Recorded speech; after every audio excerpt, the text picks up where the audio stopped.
I laid out an example spread for my Know Thyself or Know Yourself spread so I can give you a quick explanation for you to understand my reading.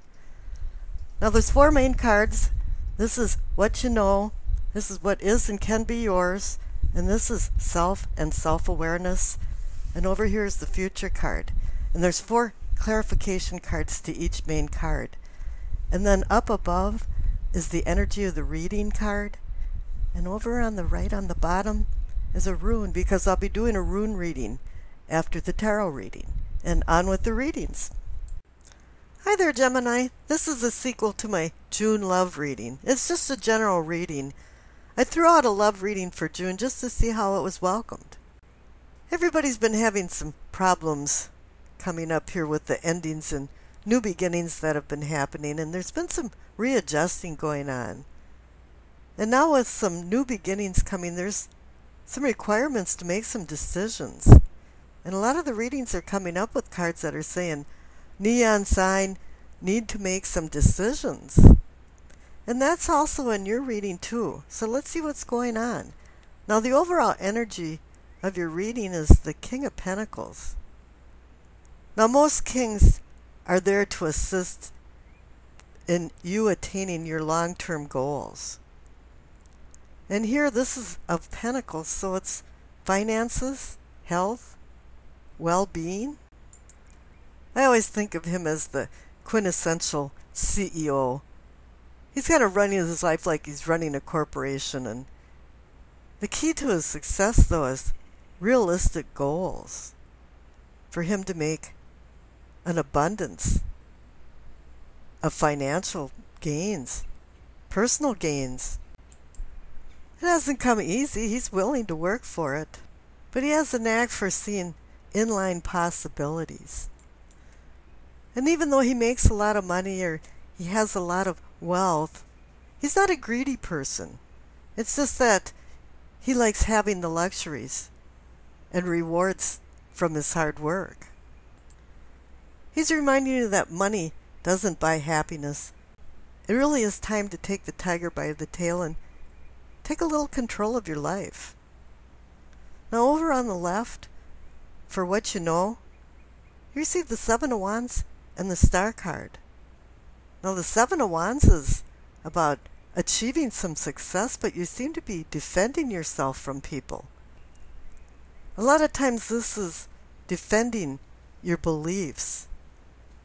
And the Star card there is the grounding card for these beliefs. It's a card about hope and healing, promises. The stars are fixed in the celestial sky.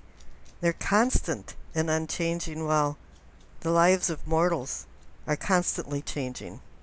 This is also a card about knowing your orientation, because the stars give you your position on Earth and also where you're going. You can get the sextant out and find out what kind of destination you want, and this is what it's wanting you to do. Dante found his way out of hell by following the star, and you too can move forward in your life by following the star of hope and healing.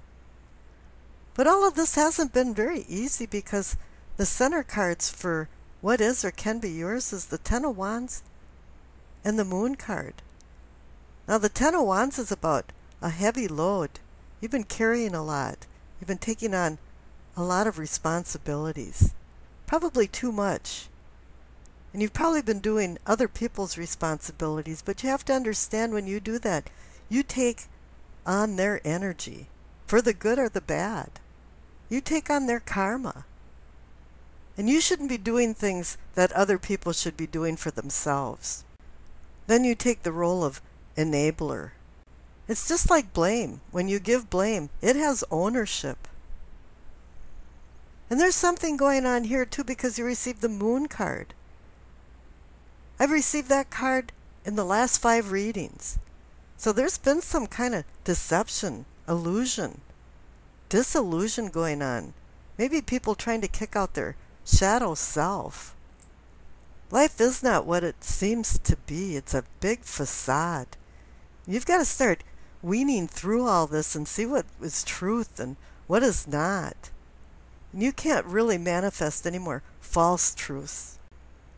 Now over on the right for self and self-awareness, you receive the Three of Cups and the Hanged Man. Now the Three of Cups is a celebration card, but typically it's about shared accomplishments. A lot of people are on the same sheet of music, and they get to an end point and it's time to celebrate. And the Hangman is a time-out kind of guy. He wants you to go through a rebirth from a spiritual journey.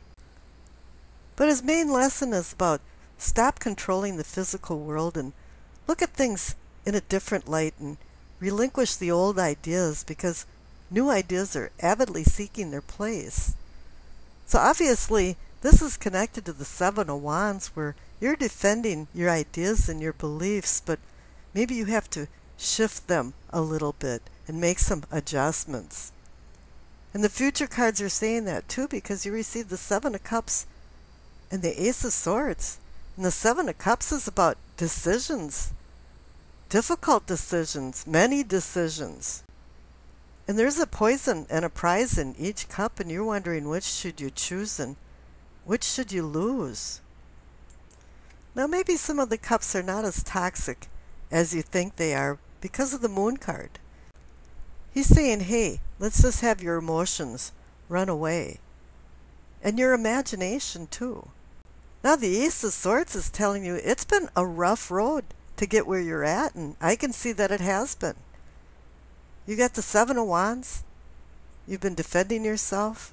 You're only being given a promise with the Star. You've got the Ten of Wands. You've got the Moon card. You've got the Hanged Man. Now it's time to have a new sword reality. And cut through the crap and find out what the truth is, because if you don't start making decisions, someone else will make them for you. And the conundrum of all of this is, if you hesitate to make a decision, that's a decision too. And it really is time to start making some decisions and taking on the new beginnings that's being offered to you. And I wish you acceptance, peace, and happiness.